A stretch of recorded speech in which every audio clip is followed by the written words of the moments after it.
Bonjour à tous, Karine Gibaud de la chaîne La Rose et le Cœur Sacré. J'espère que vous allez bien en ces temps un peu chahutés de portail énergétique. On est dans la semaine du portail des éclipses au mois d'octobre 2023 et c'est très perturbant au niveau énergétique. En tout cas, moi de ce que je peux constater, c'est que ça vient mettre un coup de projecteur sur tout ce qu'on croyait guéri, mais qui n'est pas encore. Voilà, donc je vous souhaite bon courage à tous pour traverser cette période et surtout en faire quelque chose de positif en termes de guérison, d'évolution personnelle. Alors, j'avais envie de vous faire une vidéo, je vais essayer d'être le plus synthétique possible. Je vous ai dit il y a quelque temps que je ferais des vidéos détaillées sur chacune des blessures. Et là, j'avais envie d'aborder avec vous la blessure d'abandon. Alors, non pas pour répéter ce que Lise Bourbeau dans son livre sur les 5 blessures qui empêchent d'être soi-même euh, explique, mais pour appuyer un certain nombre de sujets qui me paraissent importants d'avoir en conscience et que je vois très régulièrement euh, abordés dans mon cabinet lorsque j'accompagne les patients sur ce travail sur les blessures. Alors la blessure d'abandon, la première chose que j'avais envie de vous partager, alors ça va être un peu dans le désordre comme ça, mais c'est des choses que j'ai envie de vous transmettre de mon expérience personnelle, à la fois en tant que thérapeute et à la fois à titre personnel, dans mon chemin d'évolution. La première chose que j'avais envie de vous dire, c'est que la blessure d'abandon, elle n'est pas forcément évidente à cerner chez soi, surtout lorsque l'on est quelqu'un de plutôt indépendant, c'est-à-dire qu'on est autonome dans sa vie, on a construit une vie professionnelle plutôt dans une spirale de réussite, une vie professionnelle plutôt stable, une vie matérielle plutôt sécurisante, on a des bases solides, une vie organisée. Donc on se considère comme quelqu'un de très indépendant. D'ailleurs on revendique ces moments de solitude, ou en tout cas ces moments où on a besoin d'être seul avec soi-même, de se retrouver seul. On n'en a pas du tout peur. Donc quand on a ce profil-là, c'est très compliqué de se dire qu'on a la blessure d'abandon parce que, c'est ce que décrit Lise Bourbeau dans son livre, lorsque l'on a la blessure d'abandon, on porte le masque du dépendant. Donc intellectuellement, c'est compliqué de se dire qu'on a la blessure d'abandon et le masque du dépendant, alors que dans notre vie, on s'estime plutôt indépendant. Sauf que là où il faut regarder de plus près les choses, c'est non pas dans la dépendance ou indépendance matérielle, sociale, financière, mais vraiment dans la dépendance affective. C'est vraiment de ça dont il s'agit et c'est vraiment là que se trouve notre zone de faille et notre zone de souffrance la plus grande. Parce que lorsqu'on a la blessure d'abandon, on est incapable de voir les marques d'amour et d'attention que l'autre nous porte. On est incapable de les garder en mémoire et on peut, si vous voulez, comparer notre intérieur à un panier percé où quoi que l'autre à l'extérieur avec qui on est en lien amoureux ou affectif, quoi que l'autre à l'extérieur nous apporte en termes de marque d'amour, de marque d'attention, on va en avoir conscience et aussitôt, ça va sortir comme si on était un panier percé. Donc ça rentre et ça sort aussitôt. Il n'y a pas de... on ne garde pas en mémoire tous ces moments où l'autre nous donne de l'amour, où l'autre nous donne de l'attention. Ce qui fait qu'on est en perpétuel besoin d'être réassuré sur l'amour et l'attention que l'autre nous porte parce qu'on n'en garde aucune trace à l'intérieur de soi.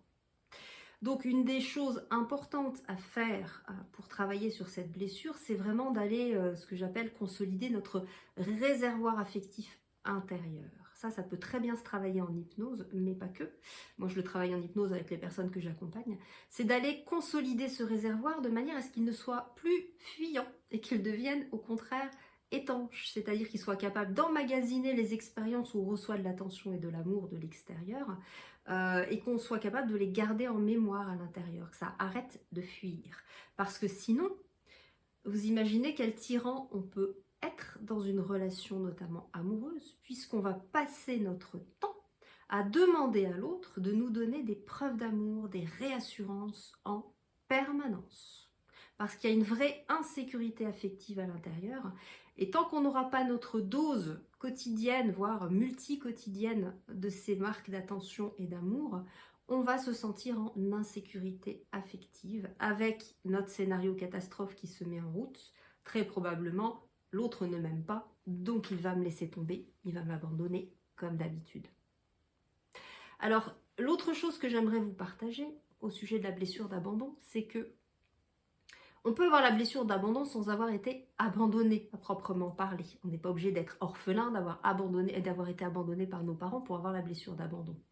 En revanche, lorsqu'on a eu des parents qui n'étaient pas affectivement suffisamment présents pour nous, qui n'étaient pas démonstratifs vis-à-vis de nous dans leur amour, dans l'attention qu'ils nous portaient, où on a senti qu'on ne comptait pas vraiment dans la famille, on n'était pas forcément à une place d'aîné ou de petit dernier, on a pu se retrouver au milieu de la fratrie, qui est une position plutôt inconfortable, où finalement on ne sait pas trop comment se positionner.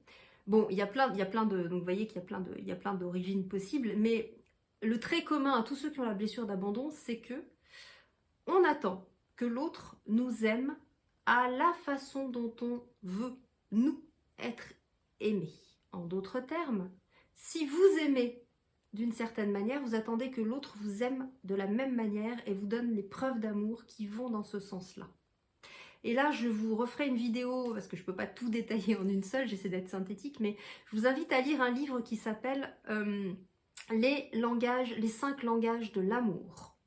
C'est un livre qui va vous permettre de comprendre que l'amour est une langue universelle, en réalité, mais chacun de nous a une manière de témoigner son amour à l'autre et attend que l'autre lui témoigne l'amour de la même façon.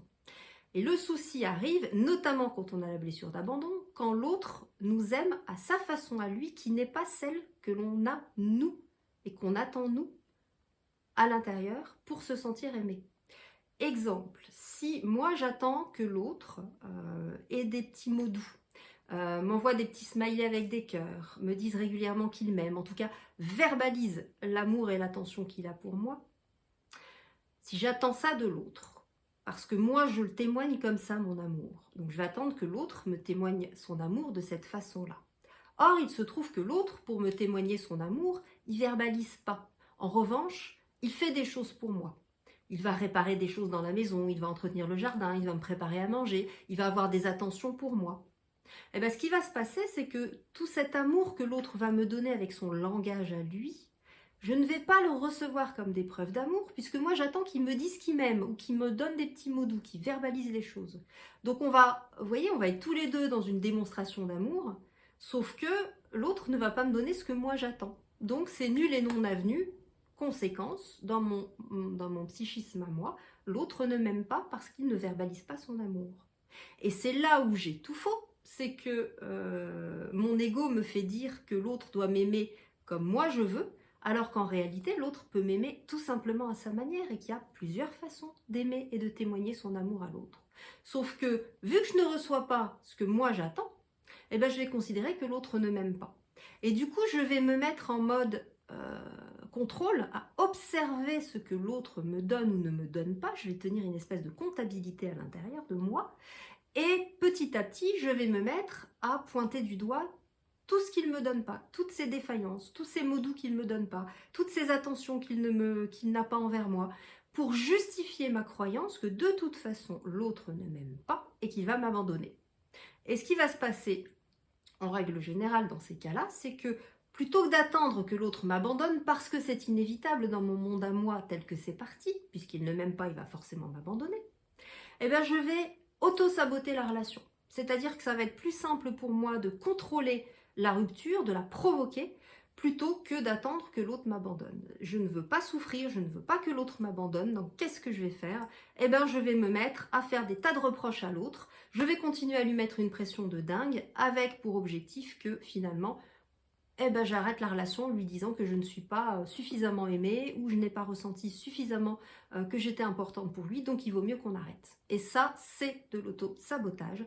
Je le fais parce que j'ai peur que l'autre m'abandonne, parce que dans mon schéma à l'intérieur, c'est inévitable, ça va se terminer comme ça, parce qu'il a arrêté de me dire je t'aime, parce qu'il ne me donne plus de petits mots doux, il va me quitter, il va m'abandonner, donc je vais rompre et faire en sorte que la rupture soit consommée avant de ressentir la souffrance de l'abandon. Comme ça, je garde le contrôle et ce sera moins souffrant. Je vous donne juste un exemple là qui peut paraître caricatural, mais qui est malheureusement récurrent dans les situations que je vois ou que j'ai moi-même pu vivre à titre personnel. Donc je voulais vous donner un exemple pour que vous voyez qu'effectivement la blessure d'abandon, elle n'est pas aussi nette. C'est pas parce que j'ai pas été abandonnée que je n'ai pas souffert d'abandon. Vous voyez à quel endroit c'est très subtil, ça peut se loger et surtout quelles conséquences ça peut avoir dans mes relations amoureuses au quotidien. Je vous ferai des capsules comme ça régulièrement au fonction de ce que j'aurai envie de vous partager sur la blessure d'abandon. Je pense que je ferai ça régulièrement sur chacune des blessures pour voilà, mettre en exergue de manière assez synthétique certaines choses qui me paraissent importantes à vous transmettre parce que je les observe au cabinet ou à titre personnel. Voilà, je vous souhaite une très belle journée et puis je vous dis à très vite du coup pour la suite de l'abandon. Le suspense est total. Bonne journée.